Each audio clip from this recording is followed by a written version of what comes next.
اے مومنوں کی جماعت دین اسلام کے اندر پورے کے پورے داخل ہو جاؤ۔ آمنوا ادخلوا فی السلم کافہ، دین اسلام کے اندر پورے کے داخل ہو جاؤ۔ اور جو دین اللہ نے رسول پہ اتارا ہے اس کے اندر تو رفع الیدین ہے، اس کے اندر تو رفع الیدین۔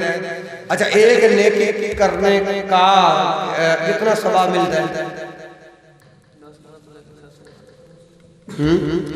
تو جو دین اللہ نے رسول پہ اتارا اس کے اندر رفع الیدین ہے۔ اب اس دین کو چھوڑ کے کوئی اور دین اختیار کریں گے، وَمَن يَبْتَغِ غَيْرَ الْإِسْلَامِ دِينًا فَلَن يُقْبَلَ مِنْهُ وَهُوَ فِي الْآخِرَةِ مِنَ الْخَاسِرِينَ۔ اس دین کو چھوڑ کے جو کوئی اور دین تلاش کرے گا، وَمَن يَبْتَغِ، اشفاق بھائی، وَمَن يَبْتَغِ غَيْرَ الْإِسْلَامِ، جو کوئی تلاش کرے گا اس اسلام کے علاوہ غیر اسلام کو، وَمَن يَبْتَغِ غَيْرَ الْإِسْلَامِ دِينًا، ایسا دین اسلام، فَلَن يُقْبَلَ مِنْهُ، وہ اللہ کی بارگاہ میں قابل قبول، وَهُوَ فِي الْآخِرَةِ مِنَ الْخَاسِرِينَ، اور ایسے لوگ آخرت کے اندر آخرت والدین خسارے میں ہوں گے۔ تو میں عرض کرنا چاہتا ہوں جو دین اللہ نے محمد رسول اللہ پہ اتارا اس کے اندر رفع الیدین ہے، اس کے اندر رفع الیدین ہے، اس کے اندر رفع الیدین ہے۔ اللہ کے رسول نے آخری نماز بھی رفع الیدین کے ساتھ پڑھی ہے، اور جو لوگ ایسا دین اسلام پر چلتے ہیں اور تلاش کرتے ہیں جس کے اندر رفع الیدین نہ ہو، وہ دین رب کی بارگاہ میں قابل قبول نہیں۔ اشاراتاً عقلاً بھی نقلاً بھی جواب دے چکا ہوں، اب واضح الفاظ کے اندر پچھوانا چاہتے ہو تو رفع الیدین کے بغیر نماز نہیں۔ فَلَن يُقْبَلَ مِنْهُ، نبی علیہ السلام کا نام آوے تو لوگ درود بھی پڑھتے ہیں، نال ایسا مگا دینا، درود نہیں پڑھتے ملا چاہتے ہیں۔ پر اس کی حکم شریعت کی طریقے کار، نبی علیہ السلام کا نام آوے کی کرنا چاہیے؟ اللہ کے رسول صلی اللہ علیہ وسلم کا جب اسم گرامی آئے تو کہنا صلی اللہ علیہ وآلہ وسلم۔ ایک منٹ میں انشاءاللہ ایتھے ہی ہیں، اس بات پہ لے کے آئے نا، میں کوئی بھی دوڑتا نہیں جانا، تو آڈا کر کے جاؤں گے انشاءاللہ۔ اچھا آپ توجہ کر رہے اللہ اکبر۔ اب یہ پتہ کیا کہتے ہیں کہ اللہ کے رسول صلی اللہ علیہ وسلم ایک مرتبہ مسجد نبوی کے اندر موجود بیٹھے تھے، سیدنا بلال رضی اللہ تعالی عنہ آئے، ظہر کی اذان تھی، چونکہ سیدنا بلال رضی اللہ تعالیٰ عنہ کی زبان کے اندر لکنت تھی، تو وہ اذان کے اندر جب امام الانبیاء محمد رسول اللہ صلی اللہ علیہ وسلم کا جب نام لیتے تھے تو چاروں خلفائے راشدین، حضرت ابوبکر صدیق ادھر اس کونے میں بیٹھتے تھے مسجد نبوی کے، حضرت عمر فاروق اس کونے میں بیٹھتے تھے، حضرت عثمان اس کونے میں بیٹھتے تھے، اور حضرت علی اس کونے کے اندر بیٹھتے تھے۔ تو اذان کے اندر اللہ کے رسول مسجد نبوی کے درمیان میں بیٹھے ہوتے تھے، جب اذان کے اندر اللہ کے رسول کا نام آتا تو حضرت ابوبکر صدیق رضی اللہ تعالیٰ عنہ انگوٹھی چوم کر اپنی آنکھوں پہ رکھتے تھے۔ جب سیدنا بلال رضی اللہ تعالیٰ عنہ نے اذان سے فراغت پائی، امام الانبیاء محمد رسول اللہ صلی اللہ علیہ وسلم نے چار خلفائے راشدین کو بلایا اور بلا کر کہا، ما فعل مثل خلیلی وانا طالبہ فی صفوف القیامت وقائدہ الی الجنہ، ما فعل مثل خلیلی، جو کوئی ایسا کرے گا جیسے میرے یار خلیل نے کیا، ابو بکر صدیق رضی اللہ تعالی عنہ، ما فعل مثل خلیلی، جو کوئی ایسا کرے گا جیسے میرے یار خلیل نے کیا، وانا طالبہ، میں اس کا طالب ہوں گا، فی صفوف القیامت، جب قیامت کے دن صف لگی ہوں گی، فی صفوف القیامت وقائدہ الی الجنہ، اور میں اس کا ضامن ہوں گا جنت میں داخل کرنے کا۔ یہ الفاظ فیصل آباد کے سعید احمد اسد، جس کو امام المناظرین کہ لقب سے یاد کیا جاتا ہے، اس نے اس کا مجھے جواب دیا۔ آپ کو پتا ہے میں تو پھر کتاب و سنت کا خادم تھا، میں نے تو اس کا بازو تھام لیا، میں نے کہا آپ یہ حدیث پیش کرتے کہ حدیث کی کس حدیث کی کتاب کا اندر ہے؟ تو پھر یہ بڑا چلاک مولوی ہے، آپ نے ساتھ نا 10-12 گنڈوں کو، یہ جہاں جاتا ہے نا اپنے ساتھ گنڈے لے کے جاتا ہے، جہاں پہ یہ پنس جاتا ہے پھر گنڈوں کو آگے کر کے لڑائی جھگڑا کروا دیتا ہے۔ آپ اس بات کی تحقیق مفتی عبدالرحمن عابد صاحب سے کیجئے کہ جب یہ ادھر جہانگ روڈ نواں لاہور سنیوں کی مسجد کے اندر جب انہوں نے میلاد پر بلایا تھا، آج سے کئی سال پہلے کی بات ہے، اس وقت مفتی عبدالرحمن عابد صاحب فیصل آباد میں ادارہ ہے انس مدنی صاحب کلیہ دارالقرآن، اس کے اندر یہ متعلم تھا۔ تو آئے، کیونکہ مفتی صاحب نے پہلے وہاں سے پڑھا ہے، پھر گجرانوالوں سے پڑھا ہے، پھر یہ ادھر چلے گئے تھے۔ اللہ نے کتنا اعزاز دیا۔ ان کے جلسے کے اندر مفتی عبدالرحمن عابد صاحب اور ایک اور بھائی گئے، اپنا ان اتنے ایسے فضولیات لغویات پیش کی، وہ بھائی کھڑے ہو گئے، مفتی عبدالرحمن عابد صاحب ایک دوسرے بھائی، تو اس وقت جب اس کو جواب نہیں آیا، اس نے گنڈوں کو آگے کر کے گتھم گتھا فائٹنگ شروع۔ تو یہ ایسا بندہ ہے، جب میں نے اس کو پکڑا کہتا ہے آج نہیں جواب دوں گا، صبح دوں گا، آج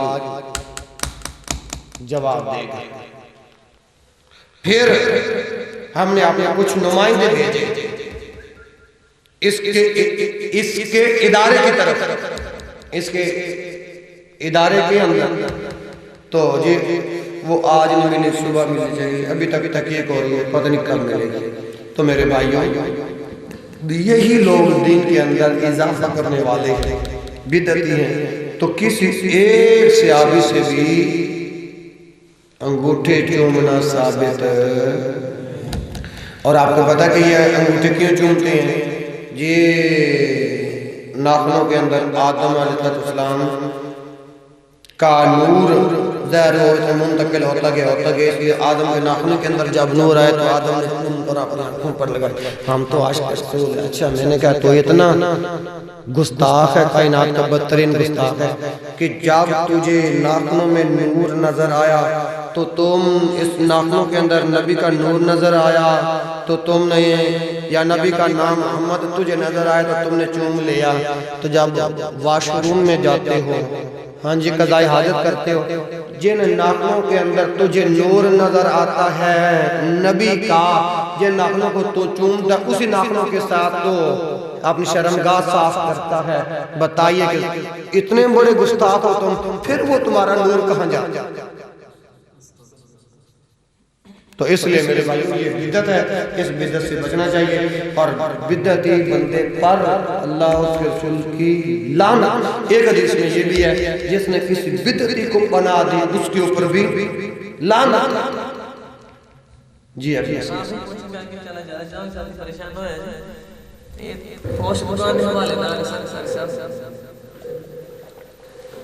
اکثر ساتھی مجمع سے بچے پڑھا رہے ہیں، بیٹھے ہوئے ہیں، ساتھی آتے ہیں، جی میرا والد فوت ہو گیا، والدہ فوت ہو گئی، اسے قرآن بخشا جان کا قرآن شریف دیو، یاسین اسد قرآن شریف کتنے بڑے سب لکھ کے دے دو اسی بخشانے میں، یاسین اسد قرآن کیا کر جائے دوسرا اتنا لیٹر کوشچن بندہ فوت ہو جاتا ہے تے انہیں کوئی ساتھ چالیاں دے یہ پوری بھی پچھائی جا رہی ہے باہر مطلب گھر دے باہر لوگ آتے ہیں کلام بخشو اس بندے کلام بخش دے رہے احساس کر کئی صحیح مضمون طریقے کار کیا ہے۔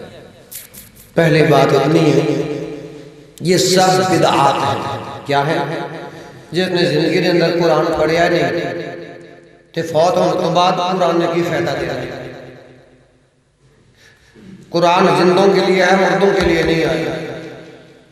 قرآن مردے بخشوانے نہیں آیا۔ قرآن تو ہدایت کا ذریعہ ہے۔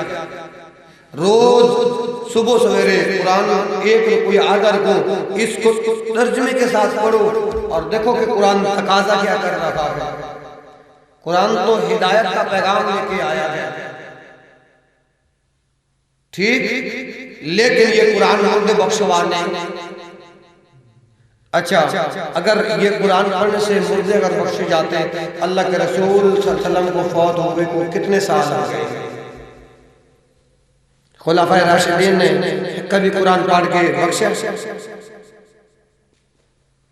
حالانکہ 3 زمانوں کے متعلق کہا گیا ہے، خیر القرن الذین یلونہم ثم الذین یلون ثم الذین یلون.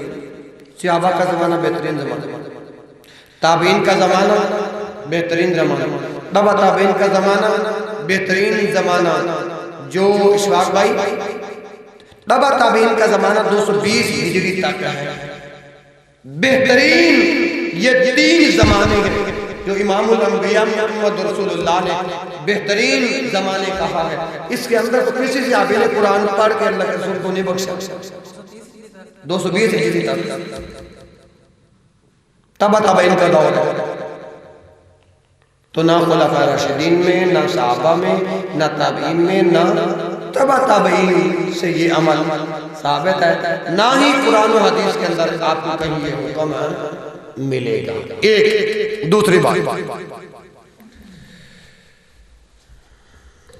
یہ قبرستان کے اندر جا کے قرآن پڑھنا یہ بھی بدعت ہے.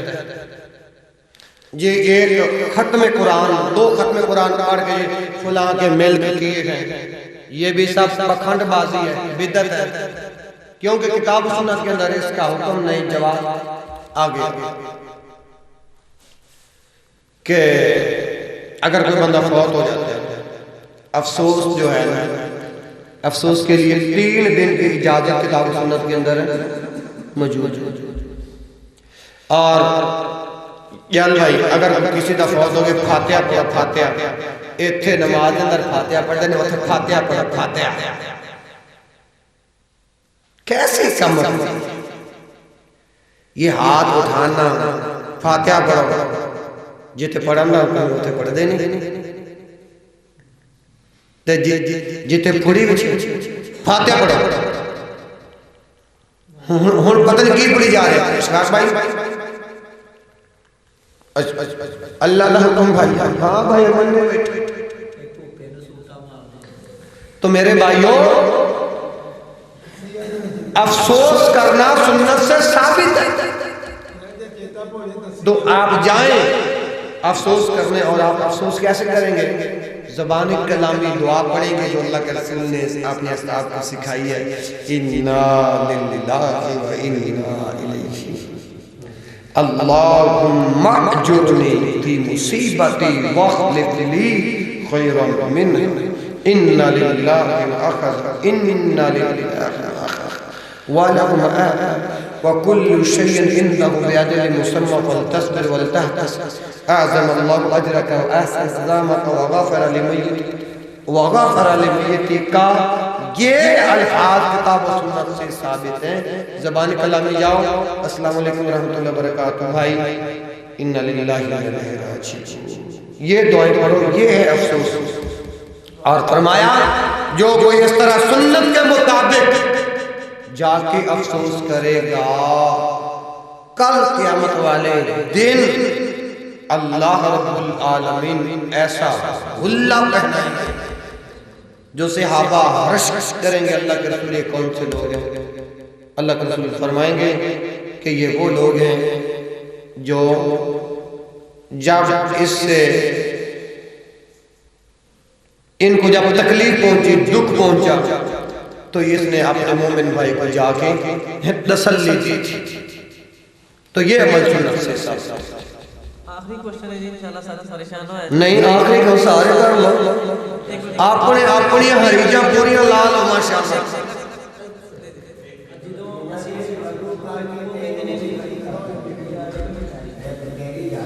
کرو کیسا کرو. جدوں کہندے نے تسی دان بنا پیسے دے جے تے تواڈے مردیاں نوں پہنچدے تے ساڈیاں دعاواں نہیں مردیاں نوں پہنچدیاں، قرآن مجید نہیں ساڈے مردیاں نوں پہنچدے. ارون سواف چاہتے 10 میرے انتظار کرتے ہیں تو یہ طریقہ ہی غلط ہے. یہ طریقہ کتاب و سنت کے خلاف ہے. مسجد کے اندر گم شدہ چیز کا اعلان آپ نہیں کر سکتے. ہاں بلکہ اگر کسی کی بکری گم ہو جاتی ہے وہ بھی آگے مسجد کے اندر اعلان کرنا تھا اللہ کے رسول نے بد دعا کی ہے اللہ کرے کہ اس کی گم شدہ چیز ملے ہی نہ. اللہ کے رسول نے تو روکا اور مسجد کے اندر صرف فوتگی کا اعلان مسجد کے اندر فوتگی کا اعلان کیا جا سکتا ہے جو حکومت کا اعلان ہو وہ اعلان کیا جا سکتا ہے. اس کے علاوہ کسی قسم کا اعلان شریعت اسلامیہ کے اندر ممنوع ہے. ایک دوسری بات جو آپ نے کہا وضو کرنے کے بعد جو شہادت والی انگلی اس طرح اٹھاتا ہے نا یہ آسمان کی طرف منہ اٹھانا یہ روایت ضعیف ہے اور یہ انگلی اٹھانا والا عمل بھی ضعیف ہے. بات آپ نے وضو کیا ہے نہ آسمان کی طرف منہ اٹھاؤ نہ انگلی اٹھاؤ. ویسے اشہد ان لا الہ الا اللہ یہ کلمہ جو اللہ رسول پڑھا کرتے تھے وہ پڑھو. اچھا اس کے ساتھ آپ نے ایک تو یہ اپنا اعلان کا سوال کیا. اس کے بعد آپ نے دوسرا کون اچھا ہاں بھائی جی اصال ثواب نہیں کرتے. اصال ثواب کی بات جہاں تک آتی ہے سنن ابن ماجہ میں حدیث ہے اللہ کے رسول صلی اللہ علیہ وسلم نے فرمایا ان الرجل لا ترفع درجته في الجنة هذا فيقال ان هذا فيقال باستغفار والدك لك. یہ حدیث سنن ابن ماجہ کے اندر موجود ہے. اللہ کے رسول محمد عربی صلی اللہ علیہ وسلم نے ارشاد فرمایا جب انسان فوت ہوتا ہے تو اپنے ساتھ گناہوں کا پہاڑ لے کر جاتا ہے. گناہوں کا پہاڑ لے کر تو جب بندہ دیکھتا ہے نا تو کہتا ہے کہ اللہ میں جب مرا تھا تو پاپی تھا گناہوں کے ڈھیر لے کر مرا تھا لیکن آج میرے گناہ پاک اور صاف کر دیے گئے ہیں. فَيُقَالُ أَنَّ هَذَا بِإِسْتِغْفَارِ وَالَدِكَ لَكَ. اللہ کے رسول جب پاپی تھا جس حالت میں فوت ہوا پاپی تھا آج میرے گناہ صاف ہیں. کس وجہ سے صاف ہے تو امام الانبیاء محمد رسول اللہ صلی اللہ علیہ وسلم نے ارشاد فرمایا فَيُقَالُ بِإِسْتِغْفَارِ وَالَدِكَ لَكَ جو تو پیچھے اولاد چھوڑ کے آیا تھا وہ تیری اولاد نمازی تھی اور وہ نماز کے اندر کہتی تھی رب اجعلنی مقیم الصلاۃ ومن ذریتی ربنا اغفر لی ولوالدی اور ویسے بھی چلتے پھرتے رب ارحمہما کما ربیانی صغیرا. یہ اولاد استغفار کی دعائیں کرتے رہی تھی اس وجہ سے اللہ نے تیرے گناہوں کو معاف فرما کے تیرے درجات کو بلند کر دیا. اور امام الانبیاء محمد رسول اللہ صلی اللہ علیہ وسلم نے ارشاد فرمایا اذا مات الانسان انقطع عنہ عمله الا من ثلاث. فرمایا کہ جب انسان فوت ہو جاتا ہے نا مات الانسان انقطع عنہ عمله تمام قسم کے عمل موقوف ہو جاتے ہیں الا من ثلاث مگر تین ایسے ہیں جن کا مرنے کے بعد بھی اس کا ثواب اس کو پہنچتا رہتا ہے. اور وہ کون سا ہے؟ پہلے نمبر پہ فرمایا او ولد صالح یدعو جو پیچھے نیک اولاد چھوڑ کر جاتا ہے تو یہ اولاد جب نمازی ہوتی ہے والدین کے لیے دعا کرتی رہتی ہے تو یہ ثواب بھی پہنچتا ہے. دوسرا او علم ينتفع به کسی کو علم پڑھا جاتا ہے وہ علم جب تک آگے پھیلتا رہتا ہے تو اس کا ثواب بھی مرنے والے کو او صدقۃ جاریہ کوئی ان کے نام کا صدقہ جاریہ کر دیتا ہے تو اس کا ثواب بھی پہنچتا رہتا ہے. باقی سال ثواب کی شرعی حیثیت اس سوال کے جواب کے اندر میرا 45 منٹ کا جواب میرے چینل پہ موجود ہے آپ وہ سن سکتے ہیں. یہ ہے اصال ثواب کی شرعی حیثیت جو کتاب و سنت کے اندر موجود ہے. جی ساتھی اکثر دیکھے روٹین میں جو اپنے عام طور تے ماحول دے وچ ساتھی دو تین نمازیں پڑھ لیندے دو پڑھ لیاں تین پڑھ لیاں کیا انہاں دی یہ نماز قبول ہو جاندی ہے؟ دو پڑھے تب بھی بے نماز ہے ایک پڑھے تب بھی بے نماز ہے چار پڑھے ایک چھوڑ دے تب بھی بے نماز ہے. لوگوں دی روٹین ہے صبح دی پڑھ لی شام دی پڑھ لی یہ ماحول بنیا ہوا ہے تب بھی شریعت نے اسے بے نماز جانا ہے. اس کے متعلق دلائل وہ انشاءاللہ واٹس ایپ کے اندر رابطہ کرنا مل جائیں گے لیکن صحیح بات یہی ہے چار پڑھتا ہے ایک نہیں پڑھتا تب بھی بے نماز. صبح کی پڑھتا ہے باقی 4 نہیں پڑھتا تب بھی بے نماز ہے، صبح کی پڑھتا ہے، عشاء کی پڑھتا ہے، بقیہ نہیں پڑھتا تب بھی بے نماز ہے، ظہر اور عصر پڑھتا ہے، باقی 3 نہیں پڑھتا تو تب بھی بے نماز ہے، عشاء اور فجر کی نماز جو نہیں پڑھتا تو یہ تو ویسے منافقوں کے لیے بھاری نمازیں۔ ان المنافقین فی الدرک الاسفل من النار ولن تجد لهم نصیرا۔ جی اگلا سوال۔ سوال ہے کہ لوگ نماز پڑھتے ہیں، کئی بندے سینے تے ہاتھ باندھتے ہیں، کئی تھوڑا جہا تھوڑی تے کر کے ہاتھ باندھتے ہیں، تے کئی اللہ کا شکر ہے کہ کندھے ہی کر کے باندھتے ہیں۔ کیا یہ چیزیں صحیح ہے کہ غلط ہے؟ نام جانے طریقے سمجھانا، اس کو کہتے ہیں تحت السرہ، تحت السرہ، تحت السرہ یعنی ناک کے نیچے جو ہاتھ باندھنے والی جتنی روایات ہیں وہ ضعیف ہیں۔ سمجھ آئی گا نہیں؟ تو اللہ کے رسول صلی اللہ علیہ وسلم کا عمل 3 طریقوں سے ثابت ہے۔ کیا؟ 3 طریقوں سے ثابت ہے۔ پہلے نمبر پر لیکن اتھنٹک بات ہے کہ ناف کے اوپر ہاتھ باندھتے تھے اللہ کے رسول۔ پہلا طریقہ یہ ہے، پہلا طریقہ یہ ہے۔ دوسرا یہ ہے، یعنی کہ 3 انگلیاں یہاں اور یہ چھوٹی انگلی اور یہ انگوٹھا یہاں، اور تیسرا یہاں۔ لیکن بعض بھائی ایسے ہوتے ہیں جو ایسے ہاتھ رکھتے ہیں، یہ عمل سنت سے ثابت ہے نہیں۔ غالباً میرے پاس خلیل بھی ہوگی، میں دیکھتا ہوں۔ ہاں، عن وائل ابن حجر قال صلیت مع النبی صلی اللہ علیہ وآلہ وسلم فوضع یدہ الیمنی علی الیسری علی صدرہ۔ اب اس کا ترجمہ سنو، یہ صحیح ابن خزیمہ کے اندر بھی یہ روایت موجود ہے اور حدیث صحیح ہے، اور سنن البیہقی کے اندر بھی یہ روایت موجود ہے اور حدیث صحیح ہے۔ ان وائل ابن حجر، وائل ابن حجر رضی اللہ تعالی عنہ کہتے ہیں قال صلیت، میں نے کہتے ہیں کہ میں نے نماز پڑھی مع النبی صلی اللہ علیہ وسلم، میں نے نبی کریم صلی اللہ علیہ وسلم کے ساتھ نماز پڑھی۔ تو پھر کیا ہوا؟ فوضع یدہ الیمنی، تو آپ نے فوضع رکھا یدہ اپنا ہاتھ، یدہ الیمنی علی الیسری، دائیں ہاتھ کو بائیں ہاتھ پر علی صدرہ، سینے کے اوپر، دائیں ہاتھ کو بائیں ہاتھ، آپ نے سوال کیا تھا نا، تو یہ حدیث ہے۔ تو اس کی تائید اپنا اس مرسل روایت سے بھی ثابت ہے، جسے امام ابو داؤد نے سنن ابی داؤد کے اندر 756 میں روایت کیا، ان طاؤوس قال قال النبی صلی اللہ علیہ وسلم یدہ الیمنی علی یدہ الیسری شد بینہم علی صدرہ وہو فی الصلاۃ۔ یعنی سیدنا طاؤوس رحمہ اللہ فرماتے ہیں کہ رسول اللہ صلی اللہ علیہ وسلم اپنا دایاں ہاتھ نماز میں اپنے بائیں ہاتھ پر رکھ کر اپنے سینے پر باندھتے تھے، یادہ او رکھتے تھے، یادہ اپنا ہاتھ یمنا علی یدہ الیسری، دائیں ہاتھ کو بائیں ہاتھ پر، ثم یشد بینہما، پھر ان دونوں کے درمیان سختی کرتے تھے۔ کیا کرتے تھے؟ سختی کرتے تھے، علی صدرہ، آپ نے سینے کے اوپر، وہو فی الصلاۃ، اور وہ نماز میں۔ اس کا مطلب ہے اگر یہاں ہاتھ رکھے نا تو یہی ہاتھ تھے، ایسے نہیں بس یہاں رکھے، یہاں تک پہنچ جائے۔